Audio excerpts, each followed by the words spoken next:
Tenakoto katua. Welcome to Kōrero with Vaishali, where everyone comes to love, laugh, live the moment and inspires all to live our life in its authentic way. So today we are on Kōrero with Vaishali, elections for the throne for Hamilton. So who we have? Today we have someone that you've been asking. So who that is? I know you would like to know. So let me reveal it.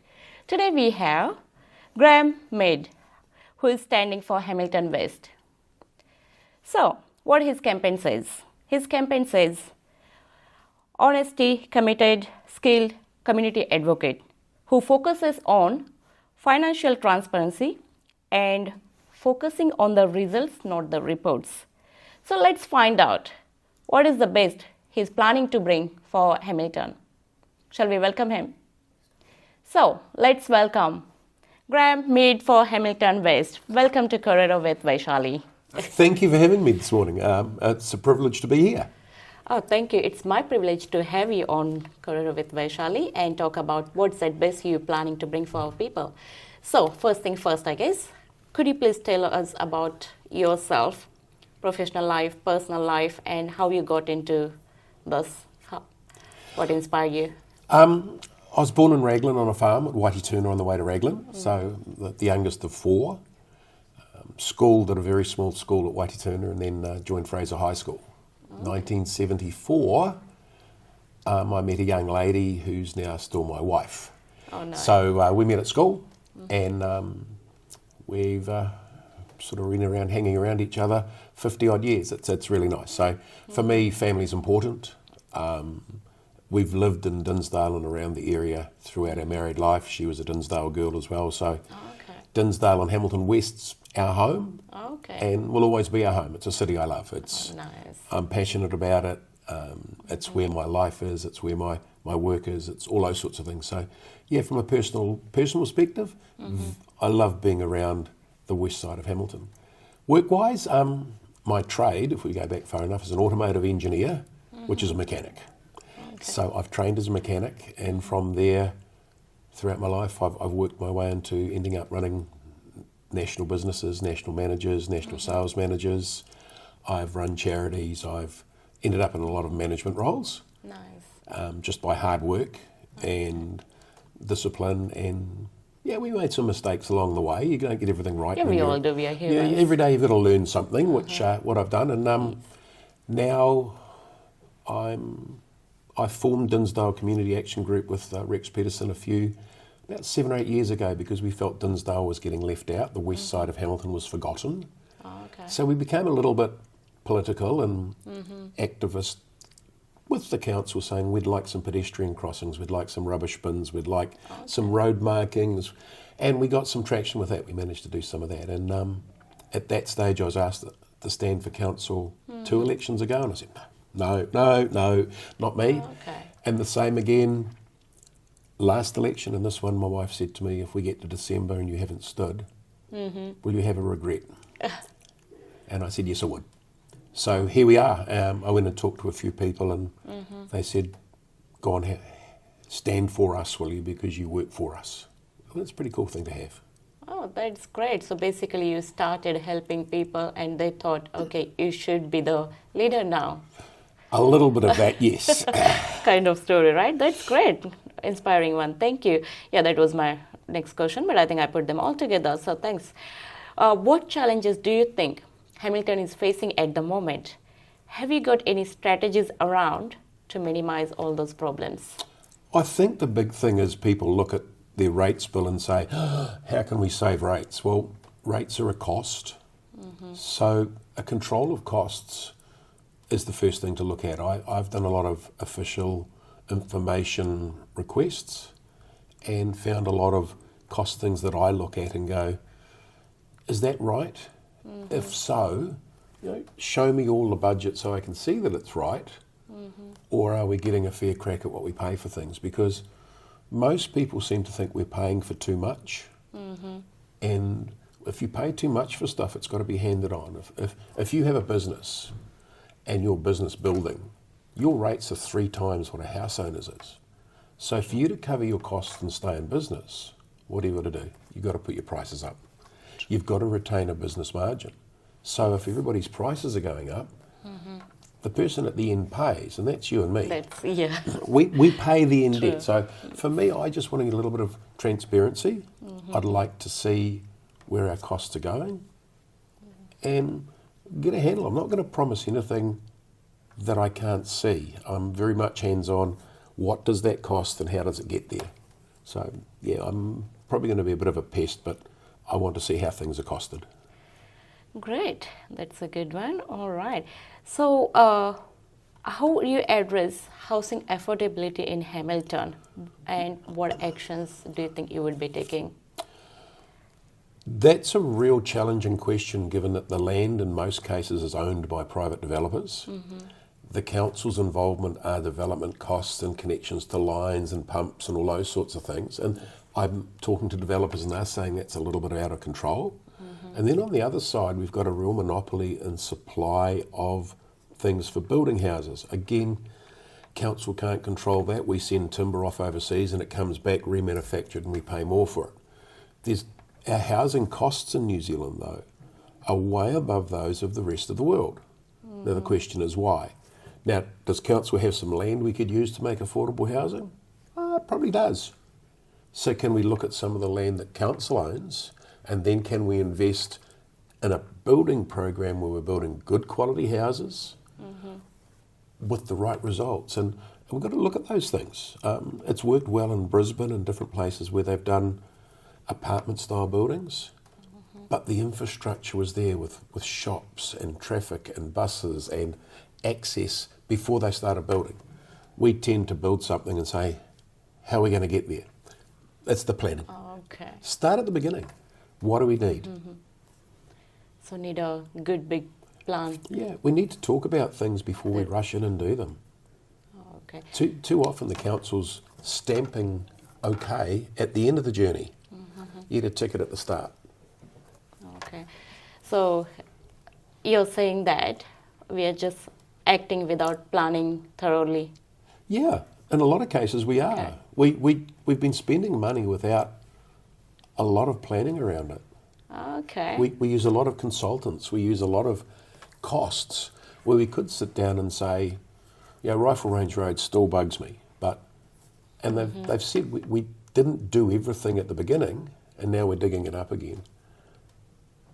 That's just an example, okay. Yeah. No, great, thank you. I think my next question might be something related to what you're all talking about. So, is there any room for rates to be reduced? What are your thoughts on?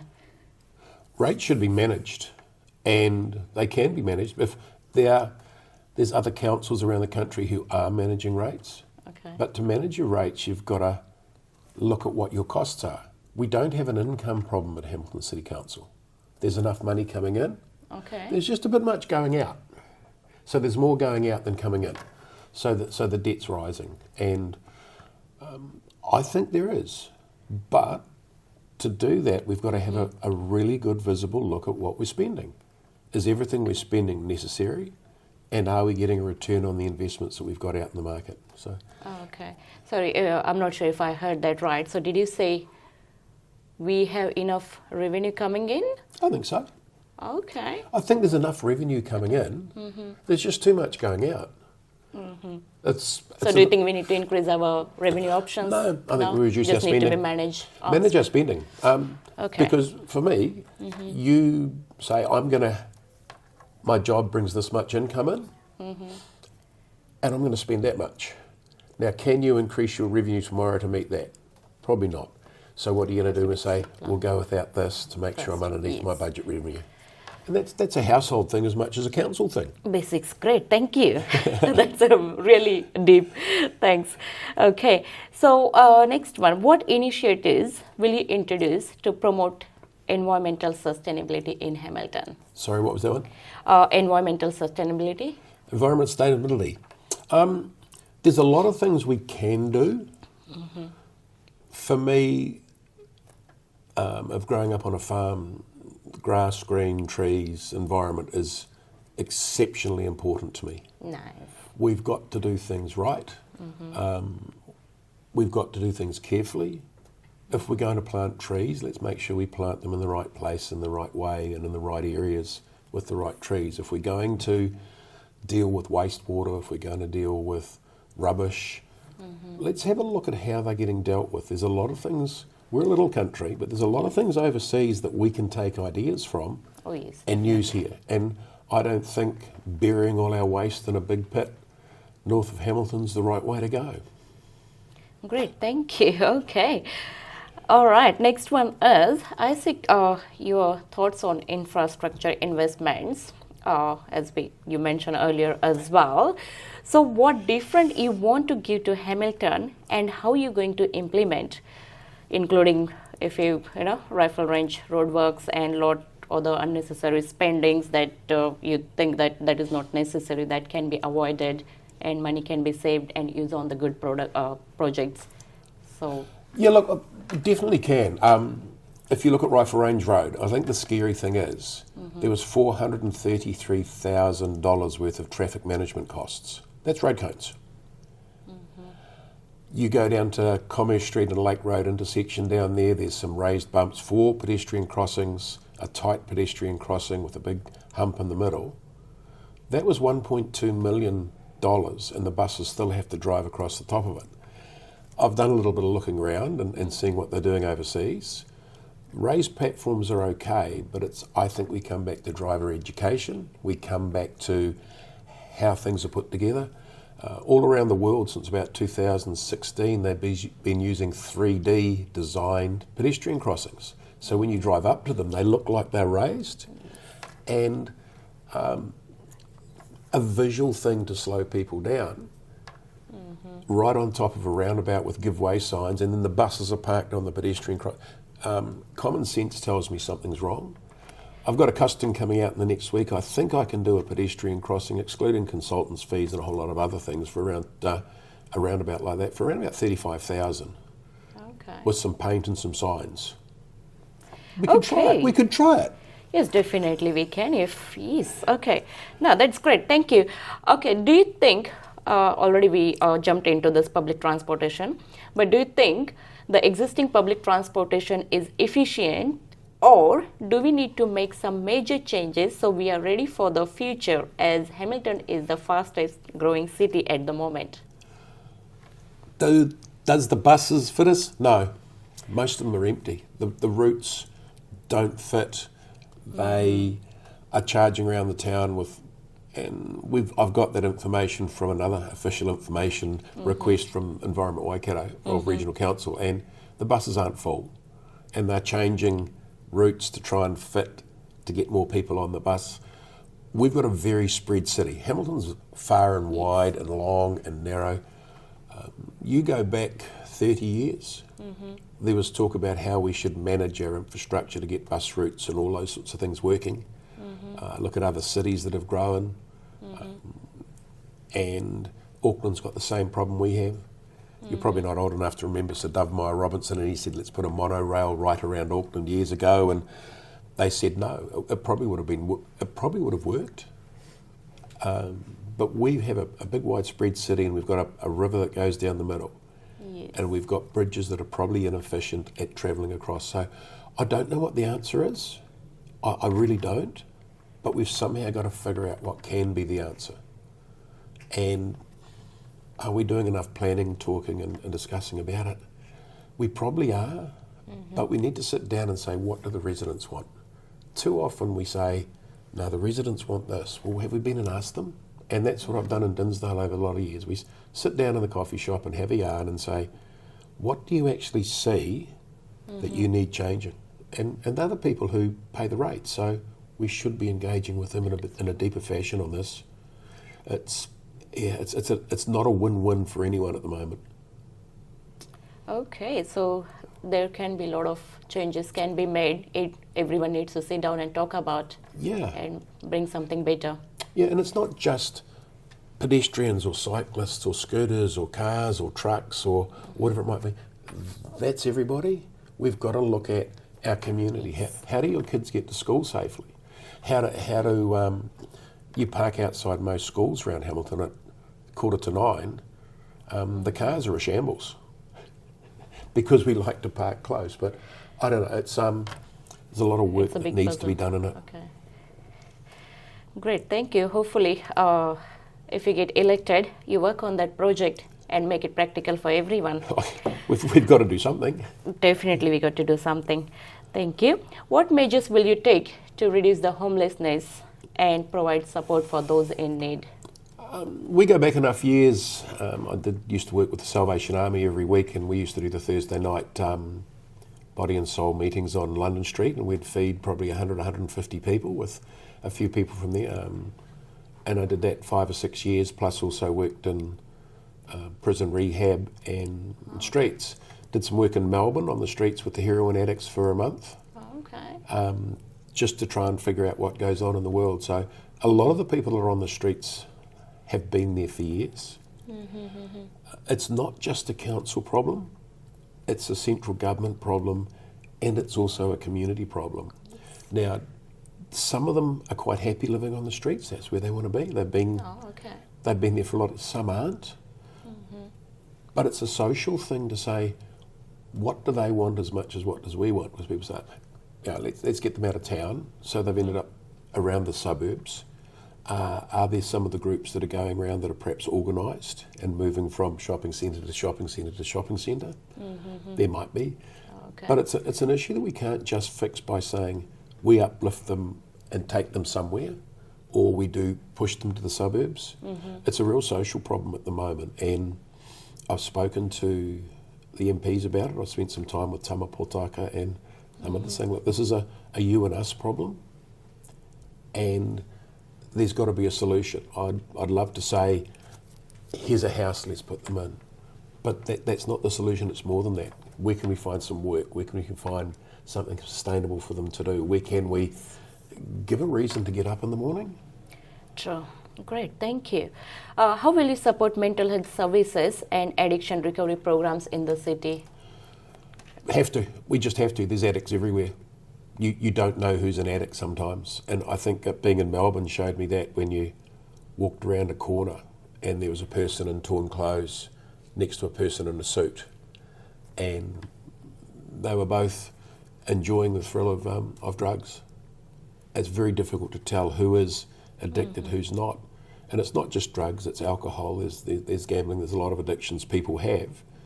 We've just got to make sure that all the services are working on a common goal. You know, sometimes we set up too many companies and there might be 9 addiction service options.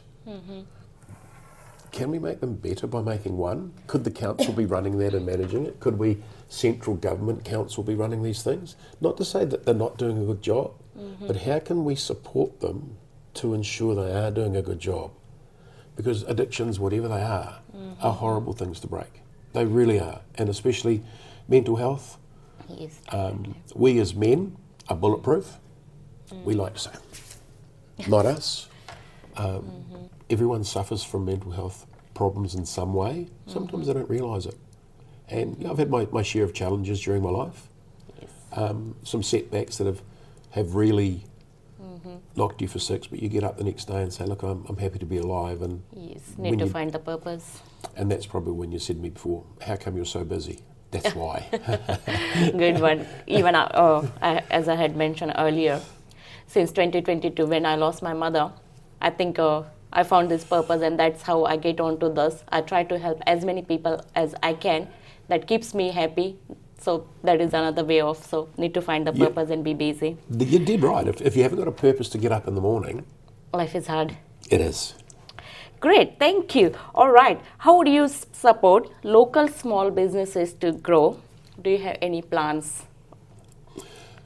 Depends on the business, but for me, the City Council should be spending as much money as they can in businesses that are located in Hamilton.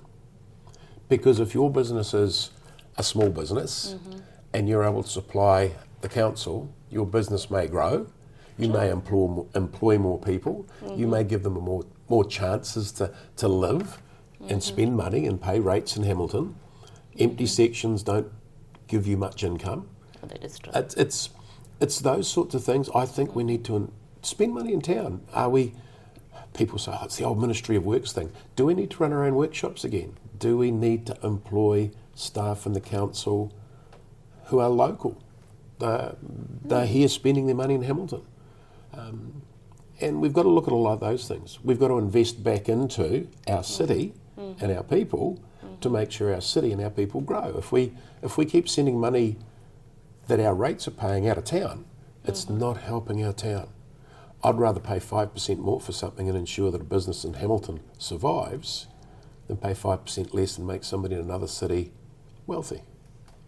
Okay, so basics, stay local. If we can, as much as we can, stay local. Okay. Do things local, make them involved and part of our community. Yes, we have big businesses and they're tough from all over the world. We've got some brilliant local businesses here who are world leaders, who are locally based, and are big, and they're huge. Okay. We look after them.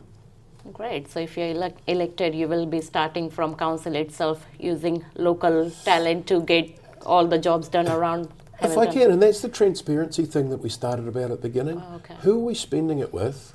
Why are we spending it there? Do our staff need more training, so instead of consultant, we can give it to our staff because they live here? Yes. Great, thank you. All right. On this, today we don't have audience questions. Instead, we have one question for you, which is a speedy answer maybe. So what are the top 3 things in Hamilton? What are the top 3 things Hamilton needs right now? It needs a governance team around the table with a raft of skills. Okay. So we need people who have financial expertise. We need people who have legal expertise. We need people who have business expertise, and also people who understand what it's like to work on the ground, around the streets, around the community, and understand what's going on. I'm hoping I'm one of those people with the community expertise and the business expertise to make a difference. But for me, we need a change in the council table, and it's not knocking what's been happening, it's just the fact we've had a majority voting system where things have been done even in opposition, and people are saying, no, we don't want that. We've stood in front of them and presented and said, no, we don't want this, and it's still gone ahead. So a councillor's job's to listen to the community. The community puts you there, so you have a right and a need to listen to what they want. And you can have all sorts of different ideas and people talking to you, but you've got to look at what the majority of the people would like. And if the majority of the people say, don't do it, we've got to listen to that or find out a really good consultation process with them to say, this is why we're doing it. We're not doing enough of that. We're just rubber stamping stuff and say, spend, spend, spend. And now we're in the position of all that money getting spent on your speed humps and your road calming and all that. There's no budget for maintenance of it. So now some of those things are failing, and the council doesn't have a budget to fix them. So, yeah, that bugs me a little bit. Okay, thank you. All right. What would you do if you are given 1 million grant right now? What would you use it on? 1 million grant right now. I'd go and pull all the speed humps out. Are they bugging you that much? Yes. Well, as a mechanic, they wreck cars. Your car's suspension's going to reduce its life between 20 and 40% by hitting speed humps. A lot of the speed humps we've got around Hamilton aren't even for roads. They're actually for car parks. They've got the wrong bolts holding them down and they're all lifting up. Okay. So for me, I'd do what Wanganui did. I'd run around town with $1 million. I'd call a working bee. We'd have a barbecue at every site and we'll pull the speed humps out. How about that? We'll have a working bee. I'll provide the sausages and the steak and the community can come up and we'll take them out. But yeah, they're necessary, but they've been poorly planned, organised, and they were done in a rush. So, and that's part of the traffic movement of us getting around town. Oh, you reckon congestion will... How much do you like speed humps? Do you like hitting them in your car? That's a good question. Do you like hitting them in your car? I hit once a while on it, actually. And, let me be honest. and most people are like that because there's speed humps, pedestrian crossing and a roundabout. And the bus parks across the pedestrian crossing, so you can't cross. It's for me. I like your idea of 3D option. We've got to try it. We've got to try things that are different because we can't keep spending $750,000 on a pedestrian crossing. True. $750,000 on a. I'm off to Bunnings to get some paint. We've got to be realistic about what's cost effective and what's cost controlled. And Okay, great. Thank you, Graeme. It's been really great pleasure to talking to you and knowing what's the best you would like to bring around Hamilton and what difference you wish to make. So I would like to ask if you have anything for the audience or any message you want to pass on to them. Look, for me, I can't do anything to change council right now. I have no way of changing it today. But if you're prepared to vote for me and put me on council, that's where I can bring in that change. And I've got some great people around me who are standing with me who have some of the skills I don't.